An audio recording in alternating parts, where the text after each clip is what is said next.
Ja, som I kunne se derude, så har vi haft ret mange vindruer her på Godosa i år, og jeg har tænkt lidt over, hvordan kan jeg få brugt dem fornuftigt.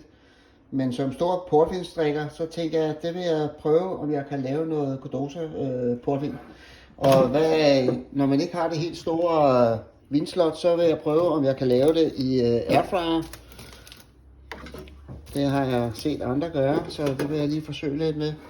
Når jeg drikker portvin, kan jeg godt lide, at den har en strejf af nødder, en note af chokolade, lidt rosiner og lidt, hvis man kan lære det på bourbon fade.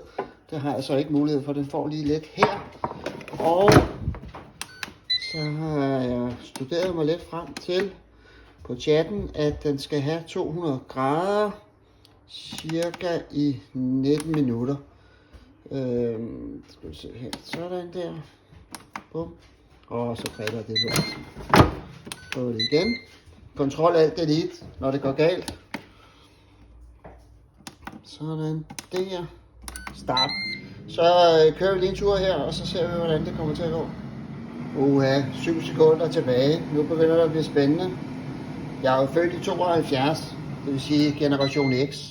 Og dem af jer, der har studeret generationsforståelse, ved også, at man godt kan være lidt påholdende og lidt tilbageholdende i den alder der, især over for ny teknologi. Og sådan havde jeg det også med airfryeren. Men nu må jeg se, om jeg bliver overrasket. Nej, hold kæft, det er bare smart, mand. Og nu til finalen. Lad os nu se, hvordan det smager. Det kom lige op i et Riedel portvinsglas.